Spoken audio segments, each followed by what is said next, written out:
Hello friends, अपेक्षा ज्ञान की यूट्यूब चैनल में आप तमाम मित्रों स्वागत है। मित्रों, जवाहर नवोदय नी सफर ने हवे आज थी मित्रों अत्यार सुधी आपणे व्हाइट बोर्ड में अने घणा बधा विडियो जोया अने घणा बधाना जीवन पण अजवाड़ा थया। हवे आज टेक्नोलॉजी ना माध्यमथी आपणे मित्रों डिजिटल प्लेटफॉर्म पर आपणे आव्या छीए। तो जवाहर नवोदय नु प्रकरण 4 मित्रों त्रण चेप्टर आपड़ा आगला गया छे एना पण विडियो मूकशुं। अहींया आपणे आजे प्राथमिक क्रिया खास करीने जे 4 क्रियाओ पर गणित रचायेलुं छे। मित्रों गणित 4 क्रिया सरवाळो, बादबाकी, गुणाकार अने छे भागाकार। आ 4 क्रिया जेने आपणे भागुशबा कहीए छीए एना आधारे आखुं गणित। खास मित्रों एवुं नथी के आजे तमने एम लागे के जीतू सर के छे के गणित तमने नवोदयमां। मित्रों आ नवोदय पूरती ज वात नथी, जवाहर नवोदय नहीं। तमे सीईटी नी एक्जाम आपवा जाशो, सैनिक शाळानी एक्जाम आपवा जाशो, इवन मित्रों तमे कोई पण आगळ थईने पीएसआई बनवुं छे, पीएसआई बनवुं छे, जीपीएससी नी एक्जाम आपवी छे, तो आ बधानो पायो छे प्राथमिक क्रिया। जो आ तमारुं नबळुं हशे, आ 4 क्रिया तमारी मित्रों नबળી हशे ने तो तमारुं गणित नबळुं थशे ने गुजरातनी अंदर भविष्यनी अंदर 10मामां स्टाન્ડર્ડ મેથ્સ રાખવા વાળાની સંખ્યા दिन प्रतिदिन घटे छे। बेजिक રાખીને આગળ વધી જાવ। ગણિતનો એક ડર છે, આ ડરને દૂર અત્યારથી કેમ કરો ને એ કોન્સેપ્ટ પર આપણે આગળ વધીએ છીએ। તો પહેલી વાત મિત્રો प्राथमिक क्रिया આપણે સમજવી છે, તેના બેઝિક રૂલ્સ શું છે। प्राथमिक आ 4 છે, સરવાળો, બાદબાકી, ગુણાકાર, ભાગાકાર। તો આ 4 ક્રિયાને મારે જીવનના અંત સુધી નથી ભૂલવી, તો એના રૂલ્સ આપણે સમજવા પડે। એક નાનકડી વાત તમને સમજાવું કે જો તમે ડ્રાઇવિંગ લાયસન્સ મેળવવું હોય તો આપણે લાયસન્સ માટે ડ્રાઇવિંગ કરવું પડે છે ને એના માટે નિયમોને ફોલો કરવા પડે છે। જો નિયમ વિરુદ્ધ તમે ગાડી ચલાવશો તો ગમે ત્યારે ભટકાશો અને તમારું લાયસન્સ રદ થાય, લાયસન્સ મળતું પણ નથી। તો આ બધી બાબતો જો જીવનની અંદર આ રીતે જો નિયમબદ્ધ આપણે આ 4 ક્રિયા સમજી લઈએ તો ક્યાંય આપણી ગાડી અટકે નહીં। તો શરૂ કરીએ છીએ મિત્રો ફર્સ્ટ લેક્ચર ભાગ 1 ની અંદર। ચાલો હવે આપણે 4 સફળતા માટેની આ 4 બાબતો છે જે પાયાની સમજૂતી કહી શકાય। પાયાની સમજૂતી જ હોય તો સરવાળો, બાદબાકી, ગુણાકાર અને ભાગાકાર। ओके, तो आ आपणे समझवाना छे। तो संख्या मित्रों संख्यानो परिचय बधा पासे छे। कोई एम के मने संख्या विषे नथी खबर तो न चाले। आपणे जीवीए छीए त्यारथी मित्रों 1 2 3 4 5 आव बोलता होय छे। तो एनी अंदर आ गणितना अमुक अमुक संख्यानुं वर्गीकरण करेलुं छे। तो प्राकृतिक संख्या, तो मित्रों प्राकृतिक संख्या एटले शुं कहेवाय? Natural numbers. तो एनी शरूआत क्यांथी थशे? तो 1 थी थशे। 1 2 3 4 आम अनंत सुधी मित्रों बोलू छू, अनंत सुधी संख्या जाय छे त्याने प्राकृतिक संख्या कहेवाय। ओके, हवे मित्रों अहींया एक प्रश्न निकळे, सौथी नानी प्राकृतिक संख्या कई? जो प्राकृतिक संख्या में सौथी नानी पूछे तो 1 आवे। शुं आवे मित्रों? 1 ए सौथी नानी छे। हवे मित्रों जो एनी अंदर शून्य, आ प्राकृतिक संख्या में जो शून्य एड थई जाय तो ए बनी जाय छे पूर्ण संख्या। मित्रों पूर्ण संख्या जो अहींया तमने सरस मजानुं एमिनेशन आ चित्रों द्वारा समजाव्युं छे के जो शून्य एमां भળી गयो, 1 ની આગળ शून्य लख्યું तो 0 1 2 3 4 ए आखो वर्ग छे અને હોલ નંબર્સ કહેવાય છે। એટલે 0 1 2 3 4 આમ અનંત સુધી જે સંખ્યા જાય છે, અનંત સુધી, તો આ સંખ્યાને કહેવાય પૂર્ણ સંખ્યા। જો મિત્રો પ્રાકૃતિક અને પૂર્ણ જો સમજાઈ ગયો હોય તો હા પાડે। पहली वस्तु सौथी नानी प्राकृतिक संख्या कई? मने कॉमेंट आपे। सौथी नानी पूर्ण संख्या कई? आ बे बाबतो मने कॉमेंट आपे। ओके, ए सिवाय तमने पूछे सौथी मोटी प्राकृतिक। मित्रों मोटी संख्या प्राकृतिक न मळे, अनंत सुधी जाय छे मित्रों, अनंत। एटले आना माटे कोई एवुं कई इन्फिनिटी होय, बराबर, इन्फिनिटी होय एटले आवी आपणे गणितमां निशानी होय छे इन्फिनिटी माटे, इन्फिनिटी सुधी जाय 1 2 3 4 5। ओके, तो हवे આગળ આપણે જોઈએ આ 4 મૂળભૂત ક્રિયાની વાત કરીએ છીએ। ઓકે, હવે સરવાળા માટેના એટલે શું? બે કે તેથી વધુ સંખ્યા એકબીજા સાથે ભળે છે ને આપણે સરવાળો કહેવાય। તો સરવાળા માટેના ક્રમનો નિયમ જો અહીંયા સમજી લેજો કે આ 3 છે, આ 3 છે, આ 2 છે। Okay, simple. તો સરવાળાનો ક્રમનો નિયમ, ક્રમનો ગુણધર્મ, ક્રમનો નિયમ આને કહેવાય નિયમ। ક્રમનો નિયમ શું કહે છે કે સંખ્યાઓનો ક્રમ બદલવાથી જવાબમાં કોઈ અસર થતી નથી, જવાબ બદલાતો નથી. તો હવે આ વસ્તુ શું કહેવા માંગે છે, અહીં આપણે ઉદાહરણ સમજીએ. 5 વત્તા આપણે 7 કરીએ, જવાબ આવે 12. તો અહીંયા આપણે જોઈએ છે હવે આ જ ક્રમને બદલાવે મિત્રો. આ 7 ને જો આગળ લઈ આવ્યા, 7 અને 5 નો સરવાળો કરીએ તો જવાબ આવે 12. મતલબ કે આ કરવાથી જવાબ બદલાતો નથી. સરવાળા માટે મિત્રો લાગુ પડે છે. ઓકે, હવે એ જ વસ્તુને આપણે આગળ જોઈએ તો બાદબાકી. શું બાદબાકી? તો કે બાદબાકીમાં ક્રમનો ગુણધર્મ લાગુ પડતો નથી મિત્રો. અહીંયા જો 8 હતા એમાંથી 3 બાદ થાય, હા આમાં મિત્રો બાદ થાય છે, એ વાત સાચી. પણ જો 3 છે એમાંથી 8 બાદ કરો, ન થાય.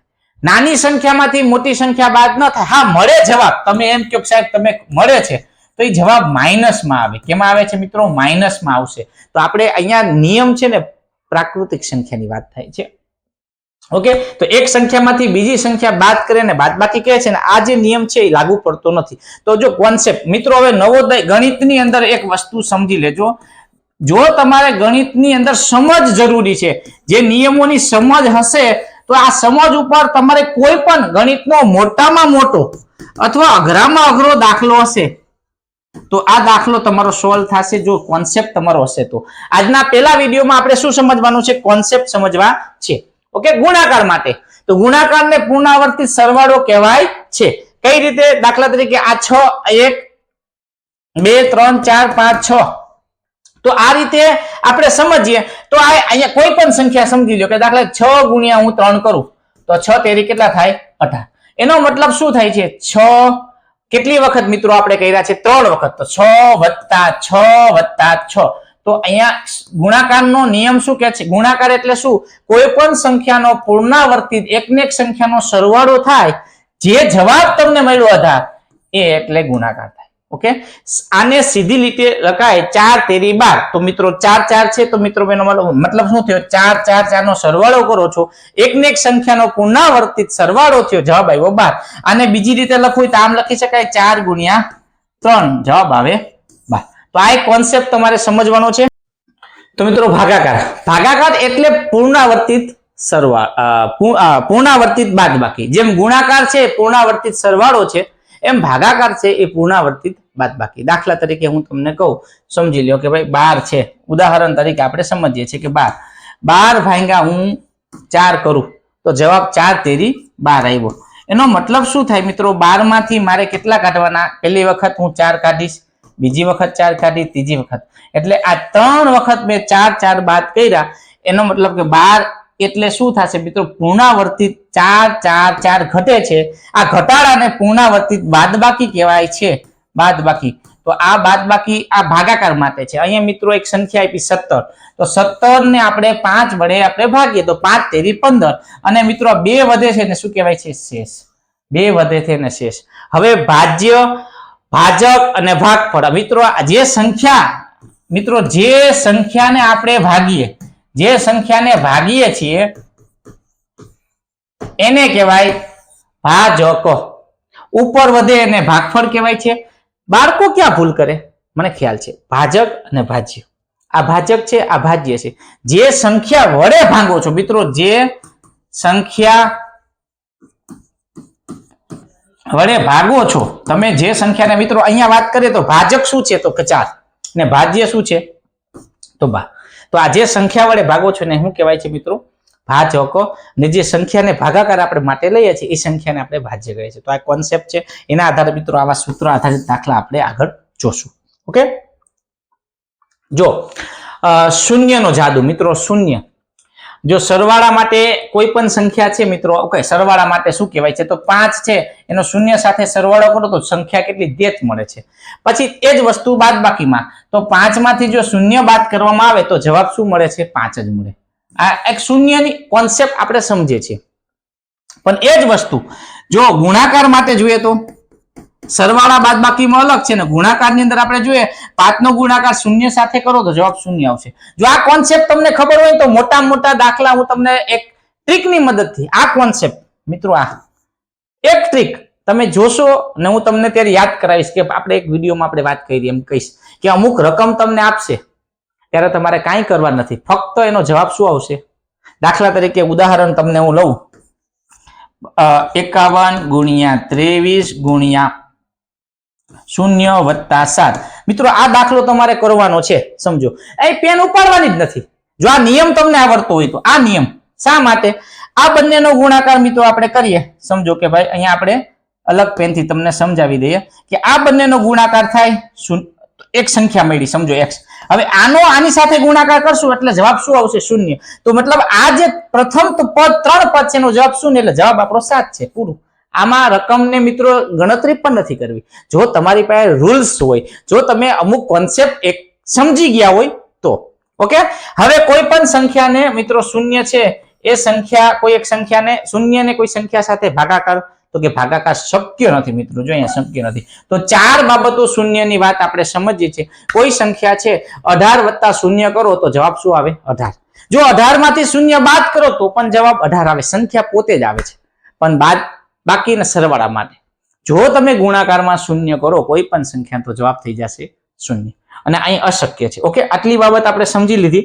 હવે આપણે આગળ જોઈએ કે એકનો વિશિષ્ટ ગુણધર્મ. મિત્રો એક સંખ્યા, જો કોઈ પણ સંખ્યાની અંદર એક એડ કરીએ તો એ જવાબ આવે, એ પરિણામ શું મળે? એના પછીની સંખ્યા મળે. મિત્રો અહીં 7 છે તો 7 માં આપણે 1 નાખીએ છીએ તો સમજી લો 7 ની અંદર આપણે 1 એડ કર્યો તો જવાબ શું મળ્યો?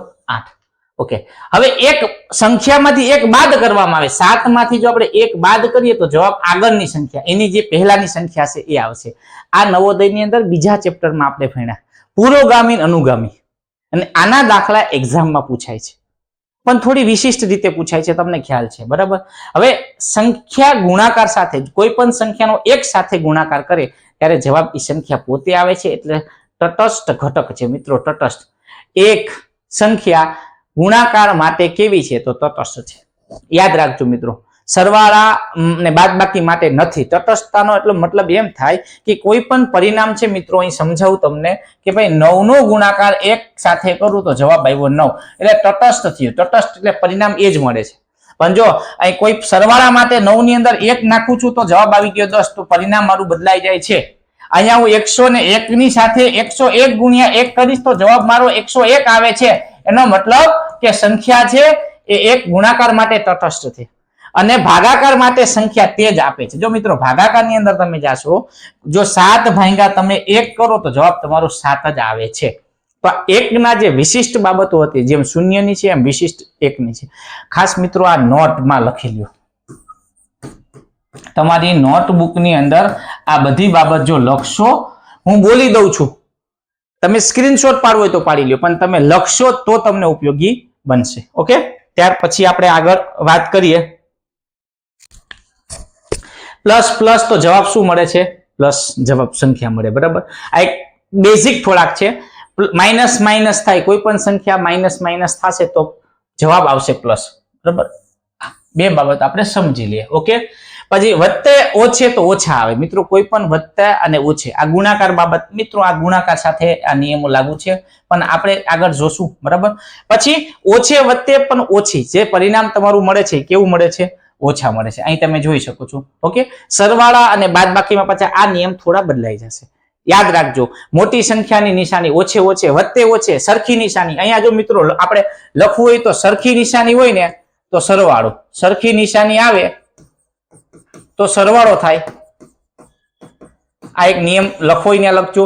વિરુદ્ધ નિશાની આવે, વિરુદ્ધ નિશાની એટલે આ જો ઓછા, આ વત્તા છે ને ઓછા, બે સંખ્યા વિરુદ્ધ છે, વિરુદ્ધ નિશાની આવશે ત્યારે સમજી લો બાદબાકીની ક્રિયા થાય. બાદબાકીની ક્રિયા થાય એ ખાસ જોવાનું થશે. અને બીજી વસ્તુ, મોટી સંખ્યા હોય એનો જે નિશાની હશે એ આપણે મૂકવાની, વિરુદ્ધ નિશાની હોય ત્યારે બાદબાકી કરવાની. આ એક ખાસ બાળકો જ્યાં લખવું હોય ત્યાં લખી લેજો. ત્યાર પછી જ્યારે બધી જ ક્રિયાઓ સાથે આવશે, સરવાળો, બાદબાકી, ગુણાકાર અને ભાગાકાર, આ ગોટાળો, આને આપણે કહીએ ગોટાળો. આ ગોટાળાને સોલ્વ કોણ કરશે? તમારે જ કરવાનો છે. આજે હું તમને ટેકનિક આપીશ સરવાળા બાદબાકી. તો પહેલા શું કરવું? જો મિત્રો ડાબેથી જઈએ તો જવાબ ખોટો આવે છે, અને પહેલા ગુણાકાર કરીએ તો જવાબ ખોટો આવે. તો મિત્રો અહીં ગોટાળો છે, શું કહેવા માંગે છે એ આપણે જોઈએ. તો પહેલા તો મિત્રો આ જ્યારે બધી ક્રિયા, સરવાળો, બાદબાકી, ગુણાકાર, ભાગાકાર, આવી બધી ક્રિયા ભેગી આપે ત્યારે આને આપણે કહેવાય છે ભાગુસભા. બેઝિક આપણે ભાગુસભા કહીએ. પછી આગળ આગળના રૂલ્સ બધા તમને સમજાવીશ. પેલા આપણે ભાગુ સભા, આના કરતા એડવાન્સ આવશે, કૌંસ આવે ત્યારે શું કરવું, ના આવે તો શું કરવું, ત્યારે બોર્ડ માસ નો નિયમ કહેવાય છે.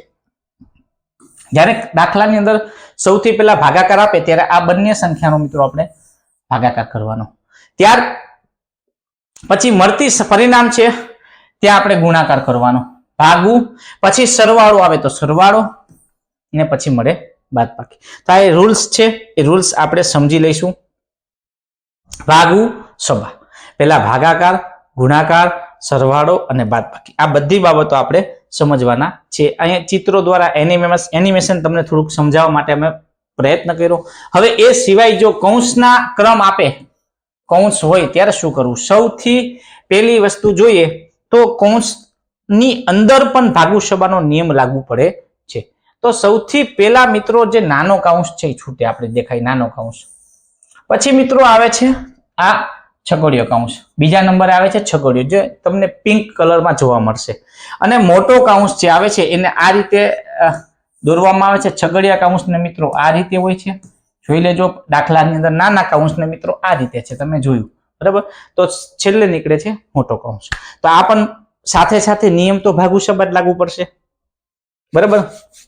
જે રકમ આપણે જોઈ તો અહીંયા આપણે સાદું રૂપ જોઈએ છે. તો પહેલા શું છે, નાનો કૌંસ જે આ છે, આ છૂટે તો 4 માંથી 2 બાદ કરો તો 2 આવ્યા. નિયમ મુજબ 12 ના 12 મોટા કૌંસમાં છે, મોટો કૌંસ છે તો એની અંદર છે. 12 ભાગ્યા 2 કરીએ ભાગુ સભાના જ નિયમ મુજબ. હવે મિત્રો ભાગુ સભાનો નિયમ લાગુ પડે છે, પણ પહેલા છોડવાનો કૌંસ આવે છે. મિત્રો પહેલા કૌંસ છૂટે છે, ભાગુ સભાની વાત સાચી છે, પહેલા કૌંસ છોડવાના પછી ભાગુ સભા.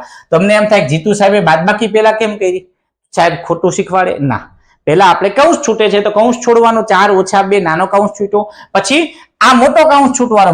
મોટો કૌંસ છૂટે છે પણ અંદરની ક્રિયા કઈ છે, ભાગાકાર. તો 12 ને તમે 2 વડે ભાગો તો 2 × 6 = 12. જવાબ શું આવ્યો મિત્રો આપણો? 6. તો 6 આવી ગયા. હવે આપણી પાસે કૌંસ છૂટી ગયા. તો હવે ભાગુ સભાનો નિયમ મુજબ ભાગાકાર તો ગુણાકાર, હવે ગુણાકાર 6 તેરી 18, 18 માં 15 એડ કરો એટલે આપણો જવાબ મળશે. ઓકે, શું આવે તમે મને કહેજો. ઓકે, તો 6 તેરી 18, 18 માં 15 નાખીએ તો આપણો જવાબ આવે 33. તો હવે આપણે આગળ જોઈએ તો કે ખાસ કરીને જે આપણે શીખાતા એ 4 સ્તંભ વિશેની વાતો આપણે પહેલા તો રિવિઝનમાં આપણે જોઈ લે શું અત્યારે કર્યું છે. તો સરવાળો, બાદબાકી, ગુણાકાર, ભાગાકાર, કોઈ પણ સંખ્યાના 0 અને 1 ના નિયમો. મિત્રો મને લખી બુક્સમાં 0 સાથેના જે 4 ક્રિયા, સરવાળા, બાદબાકી, ગુણાકાર અને ભાગાકાર, એ 0 સાથે શું સરવાળામાં 0 કરીએ તો શું થાય છે, ગુણાકારમાં શું થાય છે, ભાગાકારમાં શું થાય છે. એ રીતે ભાગુ સભાના નિયમ છે મુજબ આપણે પેલા કૌંસ છોડવાની વાત થઈ, કૌંસ છૂટે પછી ભાગુ સભા આ વાત કરવાની છે. કોઈ પણ સંખ્યાનો 0 સાથે ગુણાકાર તો 0 મળશે, કોઈ પણ સંખ્યાનો 1 સંખ્યા સાથે ગુણાકાર તો સંખ્યા એ જ મળે છે. આ નિયમ થોડાક ફરી વખત બોલું છું, લખી લેજો ને યાદ રાખજો, બરાબર મિત્રો. પહેલા આપણે ખાસ ભાગુ સભા મુજબના એક દાખલો મારે તમને કરાવવો છે. આ પહેલો દાખલો જોઈએ મિત્રો. 12 + 18 ભાગ્યા 3 - 5. જો મિત્રો તમારી પાસે ગણિત એવી વસ્તુ છે, ફરી વાર બોલું છું કે ગણિત વાંચવાથી જોવાથી નહીં આવડે. જીતુ સર કદાચ ગમે એટલા દાખલા કરાવે ને નહીં આવડે. તમારી પાસે એક નોટ હોવી જોઈએ. આજે જીતુ સાહેબના ખીચામાંથી તમે જાઓ, જ્યાં જ્યાં લાગે, જ્યાં સારું લાગે ત્યાં નોટમાં અમે ખુદ લખીએ છીએ. આજની તારીખે ચોપડી કઈ સારી વસ્તુ મારા ફોટો પડી જાય અથવા નોટમાં લખાઈ જાય તો એ તમે આવી ટેવ પાડશો. આ દાખલા બધા તમે બુકમાં ગણો. ઓકે, હવે ભાગુ સભા મુજબ હું ઉપર લખી નાખું છું, ભાગુ સભા. ઓકે, પેલા ભાગાકાર છે, હા આ બંને વચ્ચે ભાગાકાર છે તો જવાબ શું આવશે? 6 તેરી 18. ઓકે, અહીંયા આવશે 6. મિત્રો 18 ને 3 વડે આપણે ભાગાકાર કરીએ તો શું જવાબ આવે? 6. હવે આ ગુણાકાર છે, ના તો ગુણાકાર નથી, સરવાળો. સરવાળો આપણે લઈએ મિત્રો. સરવાળો કોનો કરવાનો એ આપણે ચેક કરી લઈએ. આ બેનો સરવાળો 12 + 6 કરીએ એટલે આપણે ખબર છે કેટલા આવે? 18. તો મિત્રો આપણે અહીંયા ડાયરેક્ટ 18 લખી શકીએ. અહીંયા ડાયરેક્ટ 18 લખીએ આપણે, બરાબર. એક સ્ટેપ આમ 18 - 5. હવે 18 માંથી 5 કાઢો. હવે છેલ્લું સ્ટેપ છે, 18 માંથી 5 કાઢીએ તો જવાબ શું આવશે મિત્રો? 13. તો આ સિમ્પલ દાખલો છે. ઓકે, તો આ દાખલો તમને સિમ્પલ હું હોમવર્કમાં આપીશ, હોમવર્કમાં આપીશ. હવે છેલ્લો દાખલો છે. આપણે કદાચ તમને એમ લાગે કે સાહેબ અમને આપ્યા તો વધારે પ્રેક્ટિસ કરવી છે. તો ચાલો હજુ એક દાખલો, એ આપણે છેલ્લો દાખલો છે ને એ આપણે હજુ એક કરી લઈએ. ચાલો એક દાખલો છેલ્લો છે ને એ આપણે જોઈએ. ગણિતની અંદર આવી જ પ્રેક્ટિસ આપણે કરવાની છે. ઓકે, લખીએ રકમ 100 ભાગ્યા 10 ગુણ્યા 5 વત્તા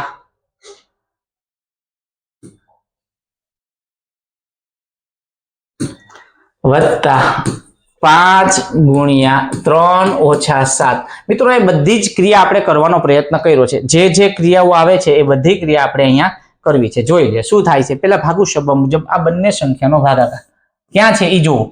શરૂઆતમાં છે 10 ભાગ્યા 10 તો 10 આવશે. 10 વત્તા 5 ગુણ્યા 3 ઓછા 7. હવે બીજું સ્ટેપ આપણું જોઈએ તો બીજા સ્ટેપમાં આપણને શું જોવા મળે છે? ભાગવું, ભાગાકાર પૈતા હવે ગુણાકાર. કોની કોની વચ્ચે છે? તો આ ગુણાકારની નિશાની આ બંનેની વચ્ચે છે. તો આ સ્ટેપ આપશે 10 વત્તા 5 તેરી 15 ઓછા 7. સિમ્પલ છે. ઓકે, હવે આપણે પાછું સમજવા પ્રયત્ન કરીએ. હવે સરવાળો છે ભાગુ સબા, સરવાળો હા 25 ઓછા 7. હવે 10 ને 5 25 હતા. સિમ્પલ છે, એકદમ સરળ છે. 25 માંથી 7 બાદ કાઢો એટલે જવાબ આપણો 18. તો આને કહેવાય જવાબ. તો મિત્રો આવા દાખલા એક્ઝામની અંદર આવશે, પણ આના કરતા લેવલ નજીક નહીં, થોડુંક અપ આવશે. પણ આ બેઝિક છે તો બેઝિક આપણે પ્રયત્ન કરીએ છીએ. તો આવા જ વિડીયો માટે અમારી ચેનલ સાથે જોડાયેલા મિત્રો રહો, કેમ કે ખાસ નવોદય હોય કે અલગ અલગ એક્ઝામ હશે, દરેક પરીક્ષાની તૈયારી અમે કરાવશું, ફ્રી ઓફ હશે. અને બસ આ રીતે એકબીજા મળતા રહીએ. શેર કરો, લાઈક કરો અને કોમેન્ટ આપો. જય દ્વારકાધીશ.